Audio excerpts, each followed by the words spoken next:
right at that point where I was starting to hit some critical momentum and had a bunch of money in the market, and I owned a shit ton of Washington Mutual stock because I worked for Washington Mutual for 8 years, and little did I know that our deferred comp program was fully vested in WAMU stock. Like, I'm the person that got brutally snake bitten at 30 years old and saw all that money go to zero, right? So it's like, if I think back to the money that I had in deferred comp at Washington Mutual, which was all WAMU common stock, and then I had a 401k, which wasn't huge, maybe it was $50,000, $70,000, something like that.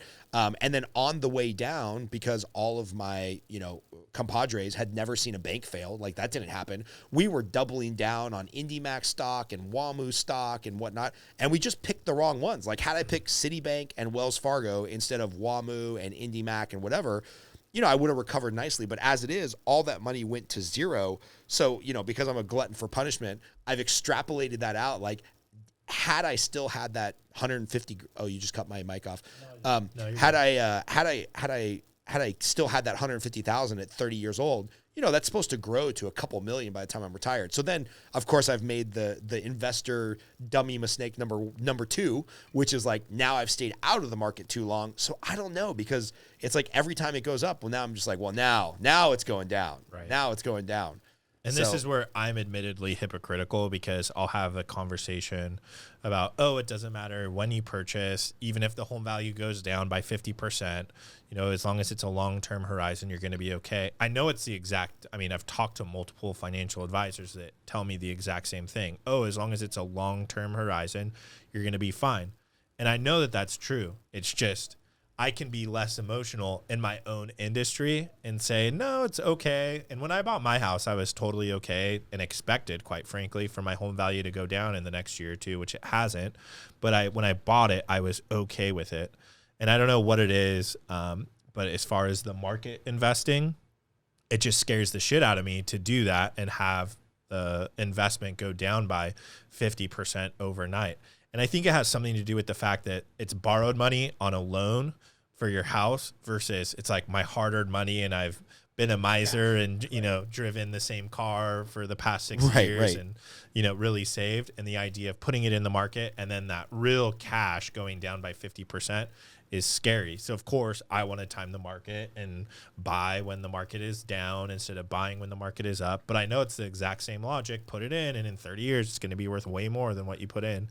I'm just having a really hard time stomaching it. So, well, it's also not totally wrong, because if you think about just math, and I barely made it out of high school, so don't expect me to give you investment advice or math advice. But for something, let's say you put $100,000 in the market today because you're like, all right, whatever, I got a long-term horizon, I'm young, I got 30 years.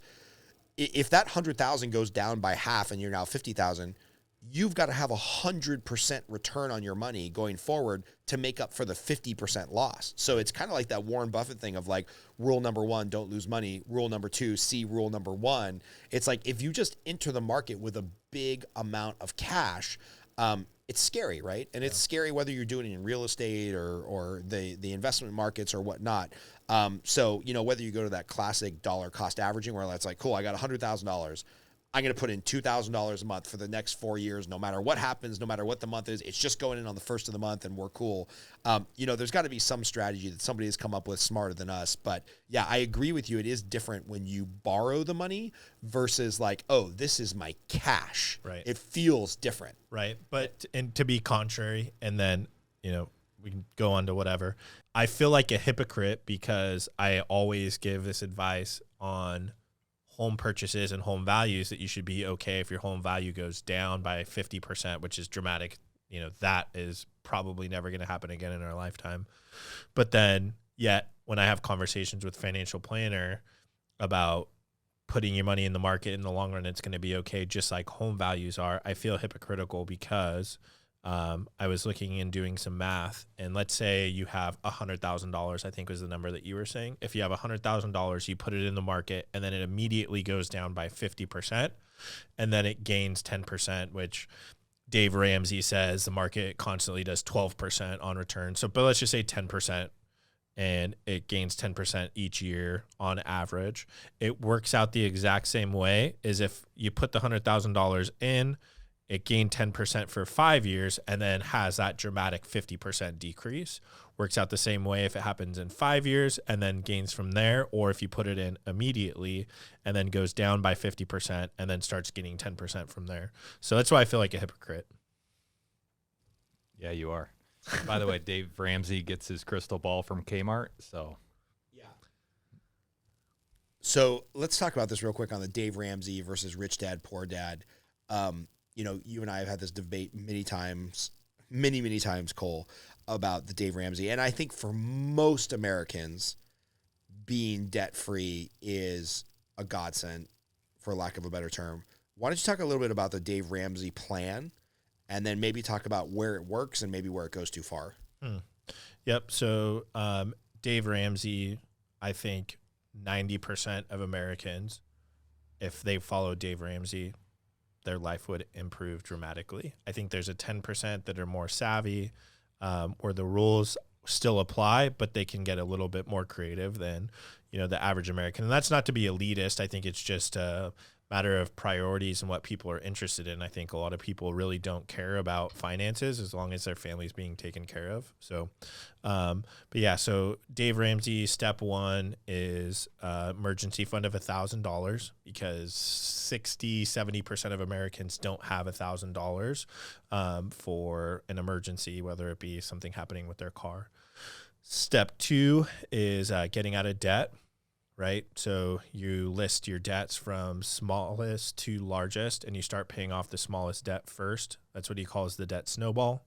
Step three is bringing your emergency fund up from $1,000 all the way up to 3 to 6 months of reserves, just kind of depending on your job. And then steps 4, 5, and 6 are all done simultaneously. And that is saving for kids' college, paying off your mortgage early, and investing 15% of your income towards 401k, IRA, whatever it may be. And then step 7 is, you know, starting to give the money away. I think, like I said, he's right for the overwhelming majority of Americans, because the overwhelming majority of Americans don't have an emergency fund. I think where it gets a little bit dicey is just when it comes to the investment side, you know, and paying off the mortgage early and the 15-year mortgage, which is just not feasible, you know, particularly in this market. I think I penciled it out one time. He says, when you purchase a house, it should be no more than 25% of your take-home pay, and it should be on a 15-year mortgage. And I think I penciled it out, and it's like if you make if you make $100,000, it comes out to about $150,000 house, which you can't get in California unless you're getting a mobile home, which I think you'd probably say, dude, just get a mobile home and pay it off, and then you get a bigger house, is what I think you would say. But yeah, amazing for overwhelming majority of people. Right. And Austin, you know, the Dave Ramsey plan, the Rich Dad, Poor Dad plan, like where do you kind of put your financial thought process? Yeah, I think I'm a risk taker for sure. I bet on myself. Like Cole's always asking me, why don't you put money into some sort of retirement plan? And it's probably just an ego thing, but I think I'd rather have cash to figure out